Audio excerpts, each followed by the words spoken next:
গোটা বিশ্বের খ্রিস্টানরা বিশ্বনবীকে নিয়ে এখন মাতোয়ারা। মাইকেল এইচ হার্ট খ্রিস্টান, একটা বই লিখে গোটা বিশ্ব কাঁপিয়েছেন, দি 100 ranking of the most influential people and person in the world.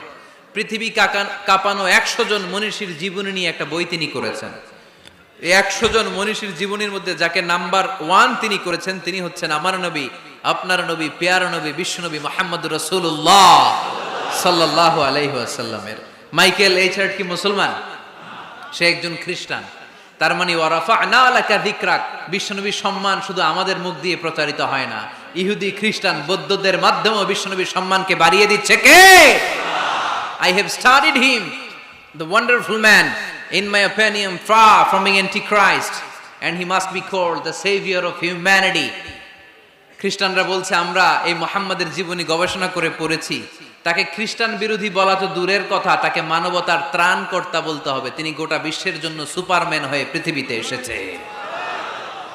As a father, as a teacher, as a lawgiver, as a lawmaker, Muhammad is the superman of the world. স্বামী হিসেবে, পিতা হিসেবে, নেতা হিসেবে, নবী হিসেবে মুহাম্মদ সাল্লাল্লাহু আলাইহি ওয়াসাল্লাম সাধারণ কোনো মানুষ নয়, তিনি গোটা বিশ্বের জন্য সুপারম্যান হয়ে পৃথিবীতে আগমন করেছে। ওয়ারাফা'না লাকা যিকরাক, নবী দুশ্চিন্তা করবেন না, টেনশন করবেন না, আমি আপনার সম্মানকে বাড়িয়ে দেব। এই তিনটা নেয়ামতের বর্ণনা সূরা ইনশিরাহের ভেতরে বর্ণনা করলেন কে? এরপরে রাব্বুল আলামিন বিশ্বনবীকে নেয়ামতের বর্ণনার ঘটনা শুনিয়ে বিশ্বনবীকে সান্ত্বনা বাণী শোনাচ্ছেন আর পড়ছেন, ফা ইন্না মাআল উসরি ইউসরান, ইন্না মাআল উসরি ইউসরা। নবী গো, নিশ্চয়ই কষ্টের পরে আছে আনন্দ, দুঃখের পরেই আছে সুখ। সুবহানাল্লাহ। কষ্টের পরে আনন্দ, দুঃখের পরে।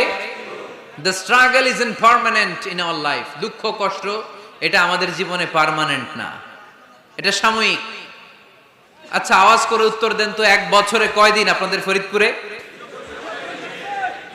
কয়দিন? 365 দিন। গত 365 দিনে না খেয়েছিলেন কয়দিন? 20 দিন, 30 দিন। তার মানে অল্প কিছুদিন না খেয়েছিলাম, সারা বছরই খেয়েছিলাম, ঠিক কিনা? আচ্ছা, তো 365 দিনে অসুস্থ ছিলেন কয়দিন? 4-5 দিন, কিংবা 20 দিন, কিংবা 1 মাস, কিংবা 56 দিন, কিংবা 65 দিন। তার মানে বাকি 300 দিন আরামে ছিলাম কি ছিলাম না? তার মানে